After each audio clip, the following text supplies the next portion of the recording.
Tiga hal yang harus teman-teman perhatikan saat melamar pekerjaan di luar negeri. Ada banyak pertanyaan bagaimana caranya mendapatkan pekerjaan di luar negeri, baik di thread, di Twitter, di grup Facebook maupun di WhatsApp. Pertanyaan yang mungkin tidak bisa dijawab dengan satu kalimat atau dua kalimat. Membutuhkan pemahaman panjang bagaimana caranya melamar pekerjaan sampai dapat notice dari para employer di luar negeri, karena masing-masing negara itu memiliki kebijakan yang berbeda, bahkan masing-masing perusahaan memiliki kebijakan yang berbeda. Kebijakan perusahaan di Australia tentu berbeda dengan kebijakan perusahaan di Selandia Baru. Sampai ke sponsorship itu kan berbeda. Jadi nanti bagaimana mereka merespon lamaran teman-teman itu memiliki cara yang berbeda dari masing-masing perusahaan. Namun saya ingin menekankan ada tiga hal paling tidak yang harus teman-teman perhatikan ketika melamar pekerjaan di luar negeri. Akan saya jelaskan dalam video ini.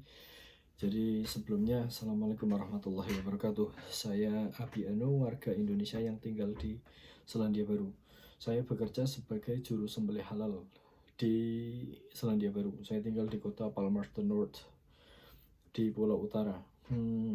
Baik, jadi teman-teman, mungkin tidak perlu saya jelaskan lebih elaboratif ya, kira-kira apa yang harus dipersiapkan sebelum melamar pekerjaan. Teman-teman tentu tahu sendiri ya, potensi teman-teman di mana, lalu kira-kira sertifikasi apa yang sudah teman-teman kantongi, syarat-syarat lain yang harus teman-teman siapkan. Itu teman-teman harus tahu dasarnya lebih dulu. Jangan sampai tanya, Mas atau Pak, itu kira-kira apa ya Pak yang perlu disiapkan sebelum melamar kerjaan, atau Pak saya lulusan ini Pak, apakah saya bisa bekerja di sini? Itu teman-teman jawab sendiri. Jangan sampai pertanyaan mendasar semacam itu harus teman-teman tanyakan kepada mentor atau kepada agen ataupun kepada siapapun yang punya kapasitas menjawab, karena itu akan sangat panjang ceritanya teman-teman. Jadi pastikan teman-teman memiliki bekal dulu sebelum melamar pekerjaan ke luar negeri. Jadi nanti kedepannya akan lebih enak. Yang ditanyai ataupun yang memberi tutor, yang memberi arahan juga akan lebih fokus ke hal-hal yang lebih sebenarnya teknis, namun ini sangat menentukan. Baik, langsung saja. Yang pertama adalah pastikan teman-teman memiliki surat rekomendasi dari badan, organisasi atau lembaga yang berkompeten.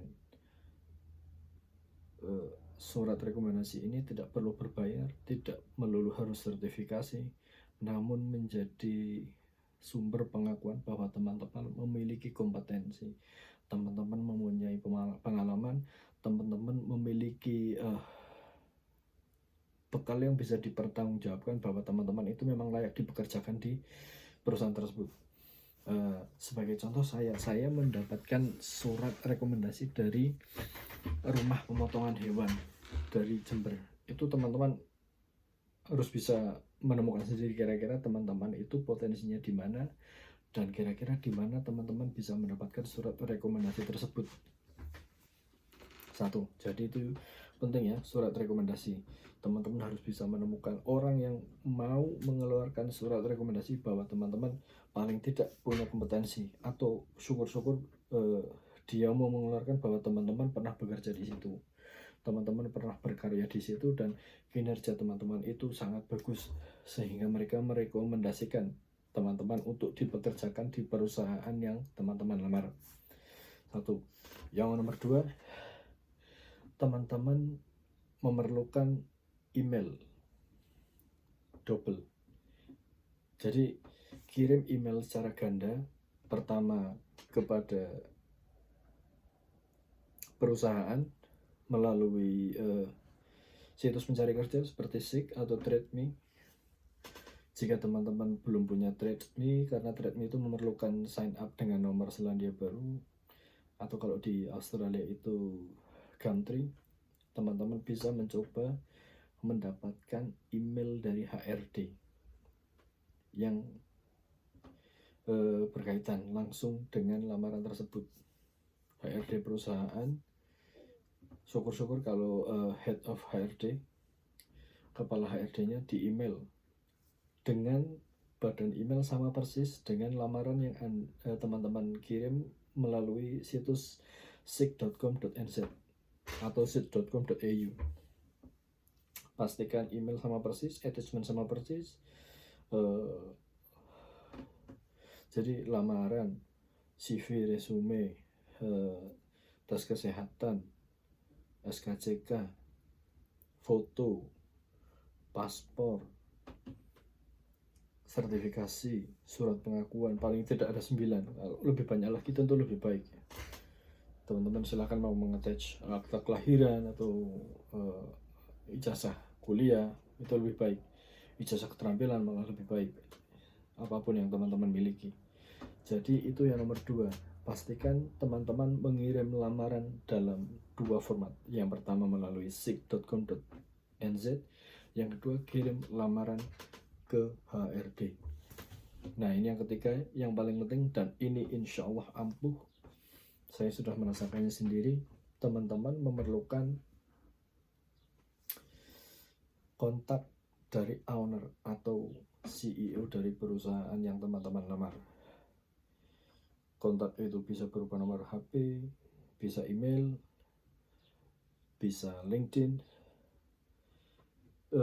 Itu HP, email, LinkedIn itu sangat-sangat penting jika teman-teman ingin lamaran teman-teman ampuh, bisa dinotis oleh perusahaan pemberi kerja yang teman-teman lamar. Dalam pesan yang Anda kirim, teman-teman kirim melalui 3 media ini, sampaikan bahwa teman-teman sudah mengirimkan lamaran kepada perusahaan, kepada HRD melalui 2 media tadi, sig.com.nz dan email HRD. Sampaikan pula bahwasanya teman-teman memiliki potensi membantu perusahaan mengembangkan diri,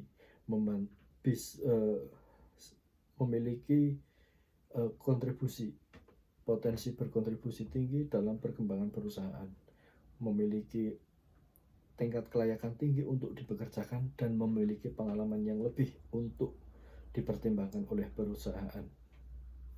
Yang kemudian yang kedua, sampaikan bahwasanya Anda menginginkan, teman-teman menginginkan pekerjaan ini karena memang alasan ekonomi, ataupun teman-teman ingin membina keluarga baru namun masih pendapatan yang saat ini belum berkecukupan. Sampaikan saja, Anda akan sangat membantu saya jika Anda memberikan pekerjaan ini kepada saya, tentu dengan kalimat yang tidak memohon, tetap dengan kalimat formal, namun sampaikan saja bahwasanya Anda memerlukan pekerjaan ini dengan alasan yang spesifik. Itu yang saya lampirkan dalam pesan saya yang saya kirimkan kepada employer saya dulu. Yang pertama pokoknya itu teman-teman harus memberikan sanjungan kepada perusahaan, dan perusahaan ini memang perlu lebih dikembangkan lagi, dan saya bisa memberikan sumbangsi saya, memberikan kontribusi saya, membantu Anda mengembangkan perusahaan ini lebih baik lagi. Nah, itu pokoknya dipuji sekaligus disampaikan bahwa Anda bisa membantu perusahaan ini lebih baik lagi. Yang kedua itu tadi, bahwasanya saya juga membutuhkan perusahaan ini, jadi ada hubungan resiprokal antara perusahaan dan Anda. Ini contoh kasus yang saya alami ketika saya menggunakan format ini. Itu dalam hitungan 3 minggu kalau nggak salah, saya mendapatkan panggilan wawancara kerja. Wawancara kerja saya mendapatkan telepon hari Rabu, wawancara dilakukan hari Kamis minggu berikutnya. Jadi saya mendapatkan telepon hari Kamis, saya diwawancara hari Rabu minggu berikutnya. Jadi hampir seminggu saya menunggu.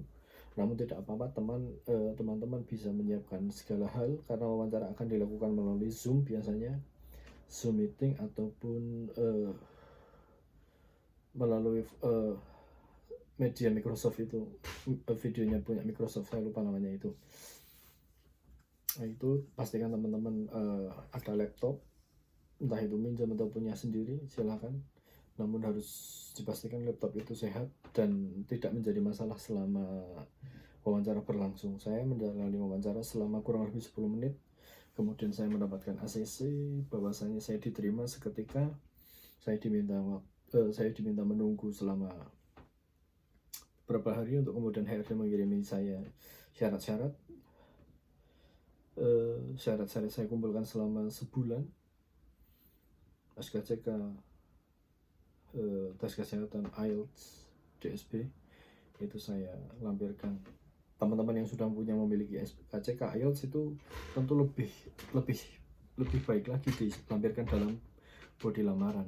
Namun ketika belum, silakan dipenuhi sebelum mengajukan visa. Jadi itu yang saya lakukan, 3 hal itu yang saya jalani, 3 poin penting sebelum teman-teman ketika teman-teman ingin memastikan bahwa lamaran teman-teman diterima, bahwa lamaran teman-teman dinotis, bahwa lamaran teman-teman itu menjadi pertimbangan bagi perusahaan. Apakah teman-teman punya unek-unek? Silakan masukkan di kolom komentar. Terima kasih, mohon maaf atas mungkin kalimat yang tumpang tindih, tempo yang terlalu cepat, ataupun kata-kata yang tidak pas, karena saya masih belajar. Paling tidak harapan saya video ini bisa membantu teman-teman mendapatkan pekerjaan di luar negeri. Sekali lagi mohon maaf dan terima kasih yang sebesar-besarnya. Kita ketemu di video-video kita yang selanjutnya, yang insya Allah akan saya perbaiki lebih baik lagi. Terima kasih. Assalamualaikum warahmatullahi wabarakatuh.